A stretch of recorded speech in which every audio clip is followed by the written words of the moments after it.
just when you thought it was safe to turn the radio back on, along came Juste 2. A mindless eating machine capable of swallowing up other people's gags whole. Juste 2, set to terrorize the shores. What shores? Oh, that's very kind. I'll have a gin and tonic. Oh, it was terrible. Those cold, glassy eyes, that huge mouth, the row of jagged teeth. Oh, no, Marty, that was Janet Street Porter. Juste 2. Turn on your radio before it turns on you. Yeah. Didn't frighten me. I've got clean underwear on. Here's Shark Attack.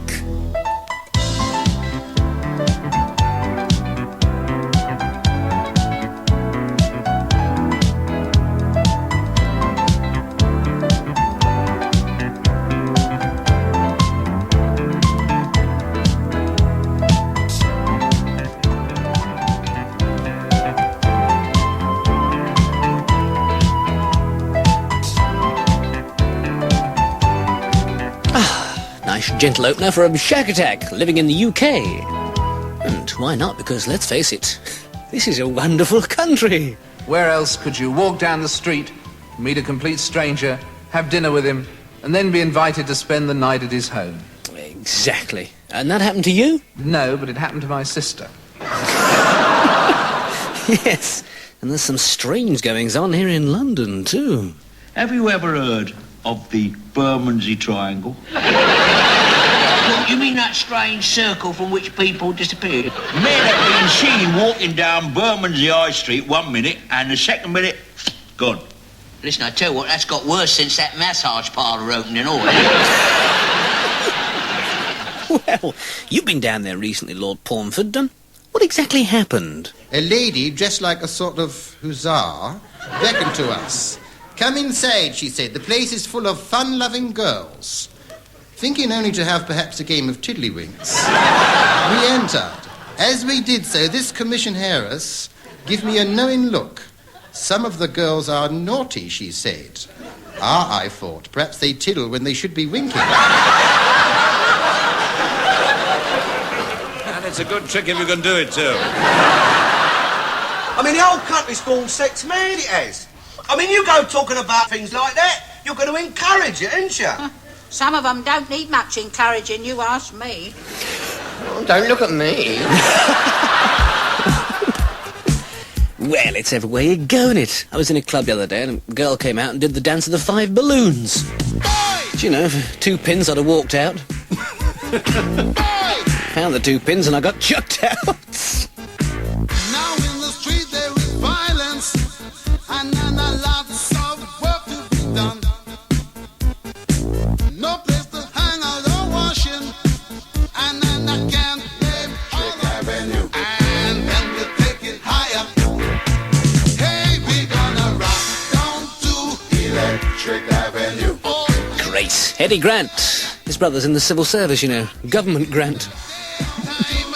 That's Electric Avenue, which sounds like something you'd find in America, doesn't it? Well, of course, over here we got the triple garage. Of course, the doors open electronically. Oh, of course. Much bigger than anything you got back in England, huh? Absolutely. What's that over there? Looks like the Crystal Palace. Oh, that's just the greenhouse, Mac. Everything's bigger and better over here, huh? Absolutely. And here's the back lawn, just a little old 4 acres, huh? It's wonderful. And in the middle of it here, we're just walking towards the heated swimming pool. Don't flush it! For God's sake, don't flush it!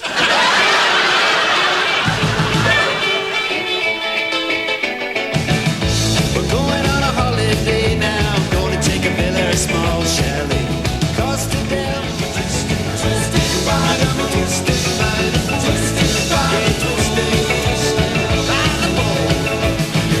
Let let's twist again. Sorry! Out of it!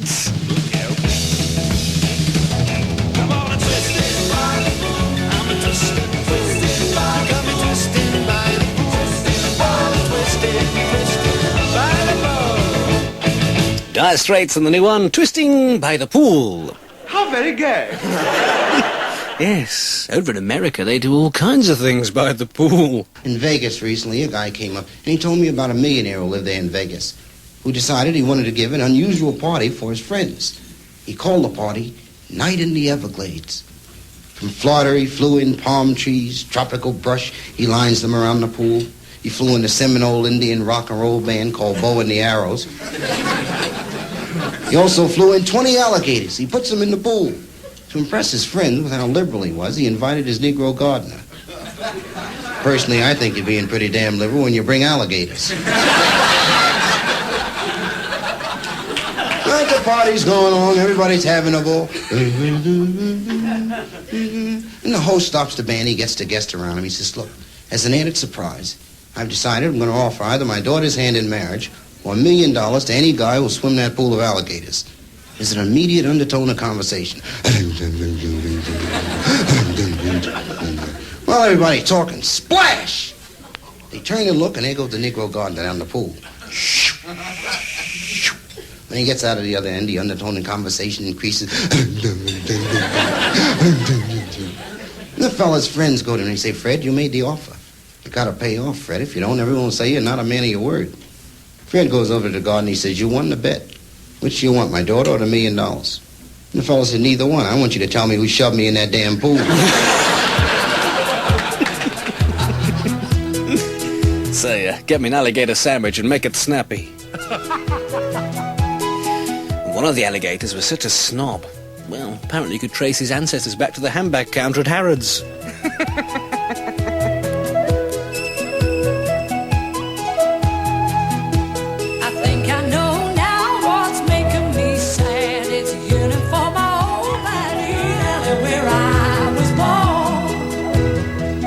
She great.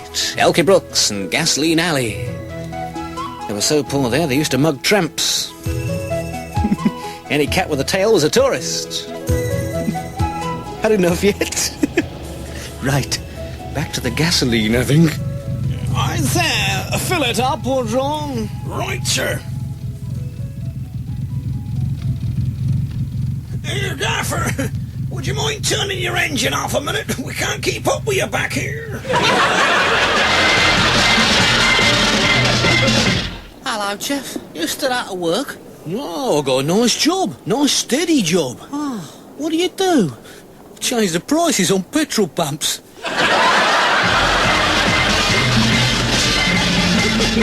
3 gallon, please. It's the last lot at this price, Gov. Is it?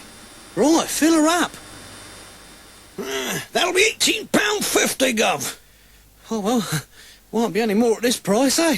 No, next lot's 10p cheaper.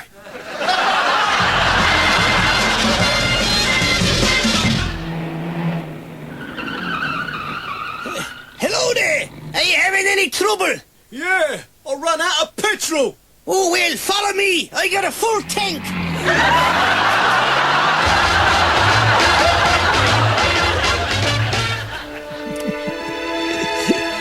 I'm all right with my car. I've got that oil in that gives me another 10% more miles per gallon. Got some spark plugs in that give me another 20%. And I've got electronic ignition that gives me 30% more miles per gallon.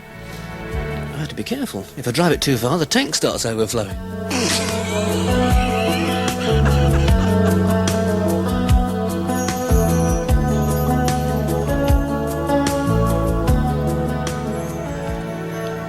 Christopher Cross, sailing. And a quick hello, sailor, to everyone at the boat show at Earl's Court today.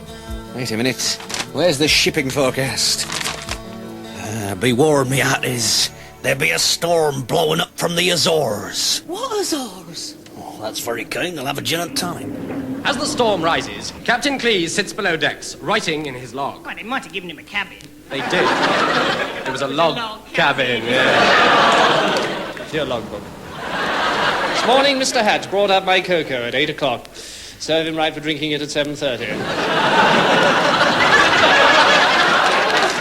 Good morning, Captain. I brought up your cocoa. It's all right. I've already told them.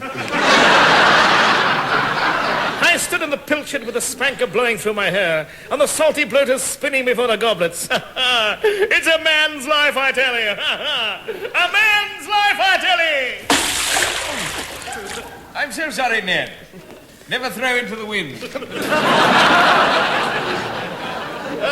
What's our position? Desperate. I mean, I'll inquire. Navigator, can you restitute our position in the med? What's that object of the port beam? What is that object of the port beam? Good heavens, it's the Albert Hall. You've been to sea before. What is this ship doing in Hyde Park? Oh, the sea's calmer here. You idiot. We're 4,000 miles off course. Nobody's perfect.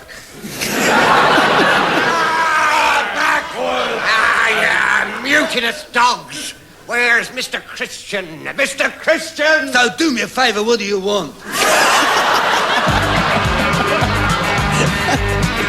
Isn't he starring in that new Jewish pantomime, Abe's in the Wood?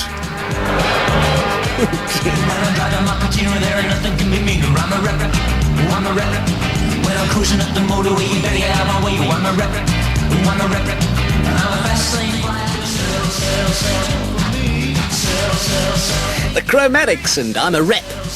No, not Wreck, madam. No, it hasn't been that good a holiday. Representative, you know. Foot in the door, never say die. Come in. Good morning, madam. This is your lucky day. We have something to give you. Oh, I don't want any. I didn't say buy, I said give. And that's what I mean, lady. Give to you a wonderful gift. Will you just look at my rug? Yes, look at that rug. It's a mess, but for only $1.50 a week, I can deliver to your door a beautiful rug from the looms of Pakistan.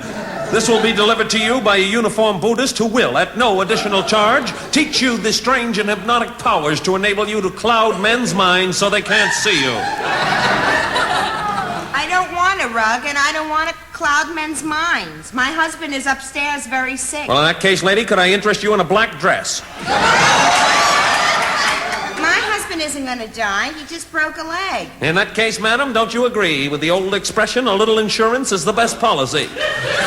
Breaking a leg is one thing, but what would happen, God forbid, if that big oak tree out there in your yard should suddenly topple over and crash into your house? Fiddlesticks, that tree has been standing sturdy for over 300 years. Okay, boys.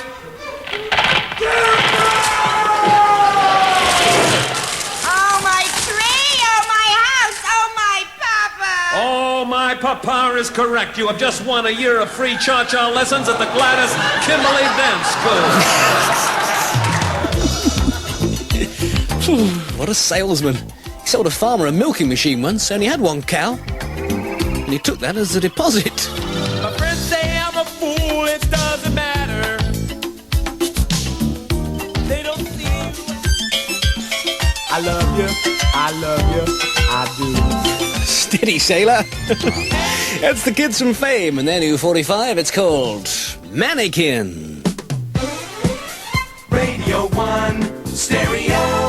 And girls, if you're wondering what the best-dressed mannequins are going to be wearing in '83, well, wonder no more, because